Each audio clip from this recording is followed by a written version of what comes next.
Welcome to the last breakfast. Please enjoy the video. In this video, I will explain how to play Roblox KBM on iPad.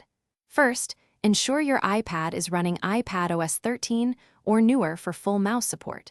You'll need a Bluetooth-enabled keyboard and mouse. Make sure both devices are charged and ready to pair.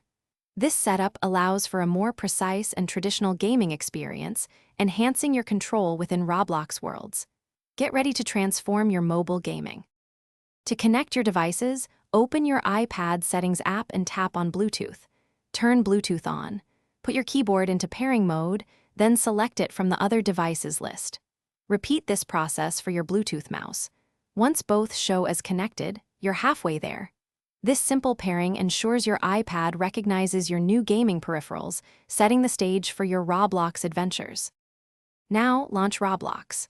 Once in a game, tap the Roblox icon to open the in-game menu. Navigate to Settings. Here, you can adjust your camera sensitivity to suit your mouse movements, typically on a scale of 0 to 100. While full key remapping isn't always available, understanding default controls is key.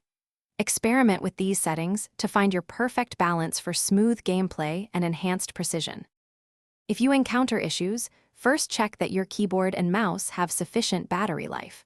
Sometimes, simply turning Bluetooth off and on again on your iPad can resolve connection glitches. Restarting the Roblox app or even your iPad can also help. For the best experience, ensure you have a stable surface for your mouse and a comfortable keyboard position. Enjoy your enhanced Roblox adventures with precision and control. Thanks for watching. If this was helpful, leave a like and consider subscribing. See you next time.